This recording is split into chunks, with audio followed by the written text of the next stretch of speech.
복된 소식 아름다운 소리 AM 1590kHz 시카고 기독교 방송입니다.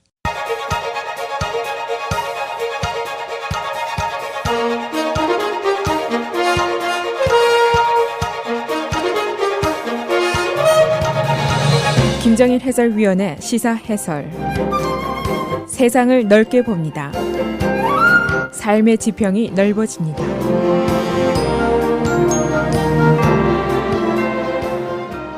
시사 해설입니다. 트럼프 대통령과 민주당 리더들과의 어제 화이트하우스 미팅이 결렬이 되고 말았습니다. 트럼프 대통령이 회의실에서 민주당의 낸시 펠로시 하원 의장과 척 슈머 상원 총무와 만난 지 불과 3분 만에 일방적으로 퇴장을 했습니다. 그는 이들과 악수도 하지 않았고 의자에 앉지조차 않았던 것으로 알려지고 있습니다. 그 이유는 낸시 펠로시가 조금 전에 있었던 민주당 회의에서 트럼프가 커버업 하고 있다, 은폐하고 뭔가 속이고 있다라고 한 발언에 크게 화가 났기 때문이라고 언론들이 해석을 하고 있습니다. 트럼프 대통령과 민주당 리더들과의 회의가 순조롭지 못했던 것은 벌써 두 번째입니다. 지난 1월에 멕시코 장병 문제를 놓고 회의를 하다가 양측이 사태질까지 하고 언성을 높인 적도 있었습니다. 그런데 이제 진짜 문제는 트럼프 대통령이 어제 선언에 있습니다. 그는 어제 이 phony investigation, 엉터리 같은 수사를 중단하지 않는 한 민주당과 더 이상 국정을 논하지 않겠다라고 선언을 했습니다. 어제 미팅은 2조 달러짜리 국가기관시설 개선에 대한 회의로 준비가 된 것이었고 그 밖에 지금 정부 예산 문제라든가 US, 멕시코, 캐나다와의 교역법 인준 문제라든가 중국과의 트레이드 워, 이란 문제 등 복잡한 국정이 산더미 같이 쌓여 있는데 과연 그가 정말로 국정을 중단할 것인가? 이것이 바로 문제입니다. 그래서 오늘은 어제 화이트하우스 미팅의 해프닝 내용은 어떤 것인지 양측의 충돌 지점은 어디였는지 알아보겠습니다. 먼저 어제 해프닝입니다. 어제 3자 회담은 infrastructure, 입법 때문이었습니다. 국가기관시설이 너무 낡아서 이를 개수해야 되는데 돈이 2조 달러나 들게 되고 미국의 빚이 지금 22조 달러나 됩니다. 이것이 문제였었는데 낸시 펠로시와 척 슈머가 기다리고 있는 화이트하우스 내의 캐비넷 룸에 트럼프가 들어서서 이들과 악수도 하지 않고 의자에 앉지조차 않았습니다. 약 3분 동안 양측이 대화를 한 후에 트럼프가 일방적으로 퇴장을 했습니다. 그리고 트럼프 대통령이 여기에서 곧장 로즈 가든으로 직행을 했는데 여기에는 일단의 기자들이 몰려 있었고 그것에는 미리 준비된 연단이 있었습니다. 그 연단 위에는 No collusion, no obstruction, 야합도 없었고 사법방해도 없었다라는 구호가 적혀 있었습니다. 이 자리에서 트럼프 대통령이 분노를 터뜨리면서 이 엉터리 같은 조사를 치워라 라고 요구를 하면서 입법 작업과 이 조사는 동시에 병행할 수 없다. 즉 만일 phony investigation을 치우지 않으면 국정 논의를 민주당과 하지 않겠다라고 선언을 했습니다. 그런데 이 사건의 발단은 사실은 바로 조금 전에 있었습니다.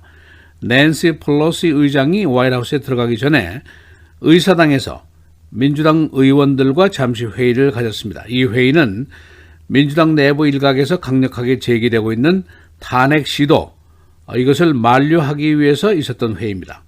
이때 펠로시 하원 의장이 트럼프 대통령이 뭔가 커버업, 은폐하고 숨기고 있는 것 같다라고 발언을 했는데 이 발언이 즉각 화이트하우스로 전해지고 이들이 화이트하우스에 도착했을 때 냉대를 받은 이유가 바로 이겁니다. 두 사람은 모두 캐피톨 힐로 돌아와서 실망했다, 놀랐다라고 반응을 했습니다. 그런데 척 슈머 상원의원은 트럼프 대통령의 갑작스러운 퇴장 그리고 로즈 가든 직행 이것이 즉흥적이었든지 또는 임의적인 것이 아닌 것 같다라고 의문을 제기했습니다. 그 이유는 거기에 이미 연단이 준비가 되어 있었고 그 위에 표까지 준비가 되어 있었다. 그런 이유입니다. 그의 해석은 트럼프가 2조 달러나 되는 경비를 지출할 준비가 안 된 것 같다라고 풀이를 했습니다. 이 원래 인프라스트럭처 안건은 민주당의 안건이었습니다. 오바마 대통령이 여러 번 시도를 했었지만은 공화당이 이를 막아서 성사가 되지 않았던 안건입니다. 찬성 측에서는 2조 달러를 풀면은 경제 성장이 될 것이고 소비가 늘어날 것이다. 또 어차피 미국의 도로나 교량은 너무 낡아서 개수할 때가 지났다 하는 주장입니다. 그러나 반대 측에서는 미국의 부채가 지금 지나치게 많은데 또 빚을 지면 어떡하느냐, 재정적인 위기가 올 수도 있다 하는 반대 의견입니다. 트럼프 대통령은 1조 5천억 달러를 써서 빚을 지면서 이미 감세를 했고, 그 다음에 이제 후속 조치로 또 2조 달러를 더 써서 빚을 지고 인프라스트럭처를 개선하자, 돈이 풀리면 경제가 돌아갈 것이다, 그런 주장을 계속하고 있습니다. 민주당이 어제 트럼프의 퇴장 해프닝이 계획된 것이었다고 의심을 하는 이유가 있는데, 이 로즈 가든 연단에 쓰여진 내용 때문입니다. 그 내용은 2,800개 소환장이 준비되었었고 675일 동안 수사를 했고 증인이 500명이 소환이 됐고 수사비가 3,500만 달러가 들었고 실제로 수사비는 2,500만 달러가 들었습니다. 등등을 열거하면서 말러 특검이 제출한 보고서를 인정해라. 이제 그만 그 엉터리 같은 마녀 사냥 조사를 끝내라. 그런 주장을 폈습니다. 그러나 민주당 측의 생각은 특검이 분명히 면죄할 수 없다고 하지 않았느냐 하는 의문을 제기하고 있고, 그리고 트럼프 타워에서 트럼프 대통령 선거 진영이 왜 러시아 정보원들과 만났느냐, 또 왜 말러의 목을 치려고 했느냐, 또 왜 민주당 하원의 조사를 방해하고 있느냐, 우리는 명백한 사실을 좀 더 조사해야 되겠다 하는 주장과 맞서고 있는 것입니다. 이 시점에서 어제 연방법원이 또 트럼프에게 패소 판결을 내렸습니다. 트럼프 진영이 도이치뱅크의 은행거래 내역을 공개하지 않도록 해달라 하는 요청을 했는데 법원이 이것을 거부했습니다. 도이치뱅크가 하원의 요구에 응할 수 있다라고 판결을 했습니다. 일주일 안에 벌써 두 번째 트럼프 패소 판결입니다. 또 하나는 트럼프의 재정을 돌보는 회계법인이 재정 기록을 하원에 제출하라 하는 판결을 내렸습니다. 그러나 이 두 건 모두 이제 항소에 들어가게 되겠습니다만은, 민주당 측으로서는 매우 고무적인 판결이고 트럼프 쪽으로서는 매우 비위에 거슬리는 판결입니다. 그리고 이제 판결 자체보다도 여론의 향방이 더 문제입니다. 실제로 중서부 지역에서 이 러스트벨트 지역은 트럼프가 당선되는데 큰 공을 세운 지역인데, 이 지역에서 이제 교역 마찰 문제 이런 것 때문에 트럼프 대통령의 지지도가 하락세를 보이고 있는 것으로 나타나고 있습니다. 민주당 하원이 트럼프에 대한 조사를 중단할 기미는 현재로서는 전혀 없습니다. 정말 트럼프가 이 조사를 중단하기 전까지는 민주당과 국정 논의를 안 할 것이냐 하는 이제 질문이 중요한 질문입니다. 지금 앞에 놓여 있는 주요 안건들이 많습니다. 연방정부 예산 문제, 부채 상한선 조정 문제, 멕시코, 캐나다와의 교역 협정 비준 문제 등등이 놓여 있습니다. 그러나 하원은 오히려 최근에 트럼프 측근에 대한 소환장 발부를 더 늘리고 있습니다. 시사해설 김재일입니다.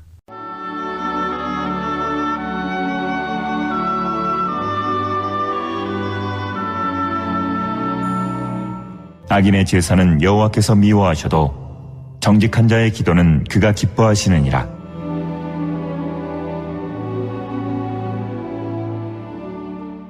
KCBS 시카고 기독교 방송 후원 제20회 연합 찬양제.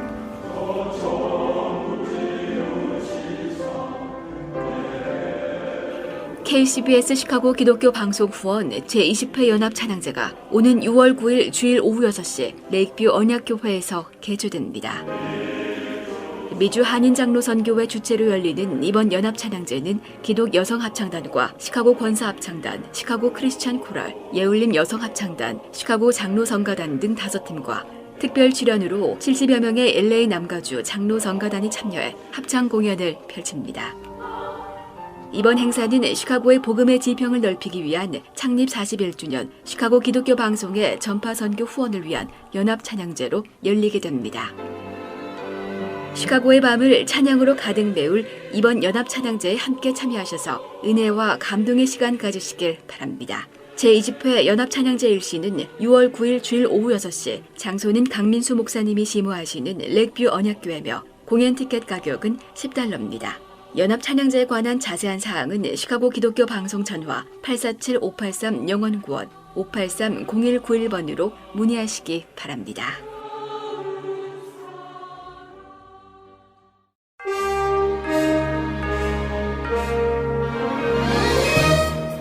(5월 23일) 목요일 헤드라인 오늘의 주요 뉴스입니다. 어젯밤 미주리주 제퍼슨 시티에 강력한 토네이도로 가옥이 파괴되고 최소 3명이 사망하는 등 큰 피해를 입었습니다. 국립기상청에 따르면 토네이도는 어젯밤 4만 3천 명의 도시인 제퍼슨 시티를 강타해 광범위한 피해를 남겼습니다. 당국은 정확한 사상자 수는 보고하지 않았지만 부상자 수도 여러 명 있는 것으로 파악하고 있습니다.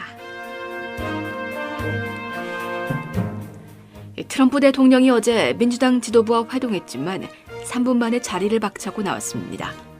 민주당이 자신에 대해 의회 차원의 허위 조사를 추진한다는 이유에서입니다.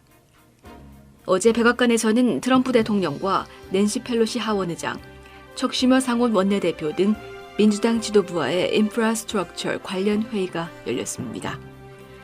애초 이 자리에서는 인프라 투자에 대한 논의가 이뤄질 예정이었습니다.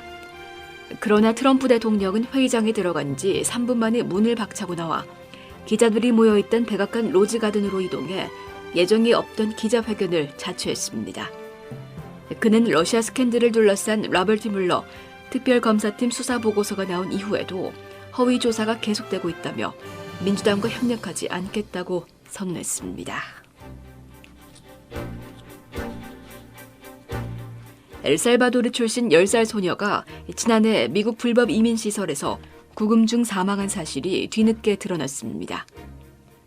이 소녀는 지난해 9월 28일 사망했습니다. 이로써 지난 8개월 동안 남부국경에서 구금 혹은 석방 직후 사망한 이민 아동은 6명으로 늘었습니다.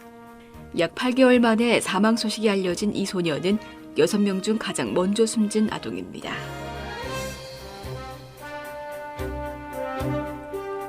미국인 탈레반으로 알려진 존 워커 린드가 교도소에서 조기 출소할 예정입니다. 린드는 미국이 2001년 아프가니스탄을 침공할 당시 미군에 의해 체포됐으며 2002년 탈레반을 도운 혐의에 대해 유죄가 인정돼 미국 법원에서 20년형이 선고됐습니다. 린드는 모범수라는 점이 인정돼 20년형 중 17년 5개월만 복역하고 이번 주 조기 석방됩니다. 트럼프 타워를 폭파하겠다는 협박글을 온라인에 올리고 팔레스타인 무장단체 하마스에 자금을 지원한 20대 미국인 남성이 FBI에 체포됐습니다. 뉴저지 연방검찰은 어제 하마스에 대한 물질적 지원 시도와 온라인 협박 등 혐의로 뉴저지 베스킨 리지 거주자 조나단 시어를 체포했다고 밝혔습니다. 시어는 지난달 자신의 인스타그램에 트럼프 타워를 폭파하고 싶다는 내용의 글을 올리고 트럼프 타워 폭발을 주제로 찬반 투표를 진행했습니다. 그는 이스라엘 대사관도 폭파하고 싶은 곳으로 지목했습니다. 시카고가 멀지 않아 제3대 도시의 위치를 휴스톤에게 빼앗길 것으로 예상됩니다. 인구 센서스에 따르면 현재 시카고의 인구가 270만 명, 그리고 휴스톤의 인구가 230만 명, 현재 약 30만 명 차이로 3, 4위가 결정됐습니다.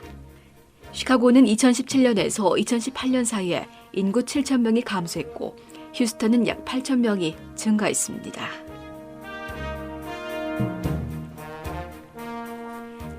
일리노이주의 총기 소유권 관리가 부실합니다. 시카고 트리븐 조사에 따르면 주내 총기 소유권 보유자 중 권리를 박탈당한 사람이 근년에 2만 6천 명인데 이 중에 80%가 총기 소유권 박탈 후에도 총기를 계속 보유하고 있습니다. 총기 소유권은 중범죄 유죄 판결과 가정폭력죄를 저질렀을 경우에 박탈됩니다.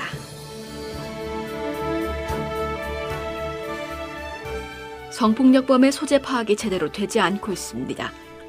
주 경찰은 성범죄자의 데이터를 갖고 있으나 해당 범죄자의 소재를 계속 추적하지 못하고 있습니다. 따라서 어린이들이 많이 사는 아파트나 학교 주변에 거주하는 성폭력 범죄자의 소재가 제대로 파악되지 못하고 있습니다. 연방법은 이들의 소재를 파악해 인근에 고지하도록 규정하고 있습니다. 날씨입니다. 오늘은 오전 한때 구름 낀 곳 있겠지만 낮부터 맑고 화창한 날씨가 이어지겠습니다.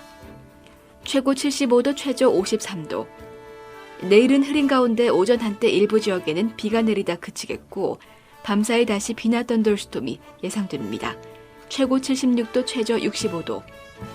주말에도 계속 비 소식 이어지겠습니다. 토요일 최고 79도, 최저 62도, 주일 최고 67도, 최저 52도입니다.